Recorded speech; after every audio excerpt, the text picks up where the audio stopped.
እርምጃ የምንወስድባቸውን እርምጃ ወስደናል ብለን ኃላፊነት መውሰድ እንችላለን። ደሴና ኮምቦልቻ አካባቢ ግን ያው እዛ አካባቢ ይንቀሳቀሱ የነበሩ ፋኖች በበርካታ ሁኔታ አካባቢው ላይ ጠንከር ያለ የጠላት እንቅስቃሴም ስላለ ከአሁን በፊት የድሮን ቴሽን ማዘዣውንም ጦሳም ላይ ጭምር ያወደምነበት ሁኔታዎች አሉ። እንደገና ጠግኖ ነው ወደ ስራ የገባው። በቀጣይም ጠንካራ ስራዎችን ወደፊት እንሰራለን ብለን እናስባለን። ቀጠናው ላይ ግን አንዳንድ የውስጥ ችግሮች ስለነበሩ እነሱን ችግሮች ፈትተናቸዋል። ቢሆንም ግን እነዛ የውስጥ ችግሮች ጠላት ላይ ከማተኮር ይልቅ ወገኑ ላይ ማተኮር ላይ የተመረኮዙ እና መሰረት ያደረጉ ስለሆኑ በስፋት እዛ አካባቢ ስራ እንዳንሰራ ማነቆ ሆኖን ከርሟል። አሁን እሱን ፈትተን የተጠናከረ ስራ እየሰራ ነው። በቀጣይም ሌሎች አካባቢዎች ላይ ጠላት በደንብ ከተመታ ደሴና ኮምቦልቻ ላይ ምንም ሊሰራ ስለማይችል እንጣበት ሰፊ ስለሆነ ለዛ ብለን ነው የተውነው። በተለይ በርካታ መሰረተ ልማቶች ያሉበት ሁኔታ አለ። በሰበብ አስባብ መሰረተ ልማቶችን አሰላሙ አለይኩም ወራህመቱላሂ ወበረካቱ። ውድና የተከበራችሁ ወደ ቻናሌ ቤተሰቦች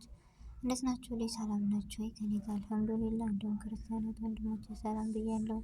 በያለንበት የዓለም ዳርቻ ሰላማችን ይብዛ። አላህ ሀገራችንን ሰላም ያደርግልን። ሁላችንም በዱዓ በጸሎት በርታ።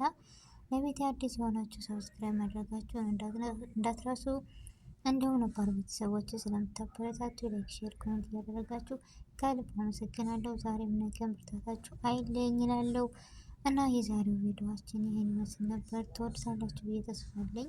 አላህ ሀገራችንን ደግሞ ሰላሟን፣ አንድነቷን፣ ፍቅርን፣ መተሳሰብ፣ መከባበርን ይመልስልን። ሁላችንም በዱዓ በጸሎት እንበርታ። ውድ ቤተሰቦች ጭንቀትን፣ ሀሳብን አላህ ያንሳልን፣ የሀገራችንንም አንድነት ይመልስልን። እና የዛሬው ቪዲዮ ይሄን ይመስል ነበር። ሁላችሁንም ከልብ አመሰግናለሁ። አሰላሙ አለይኩም ወራህመቱላሂ ወበረካቱ።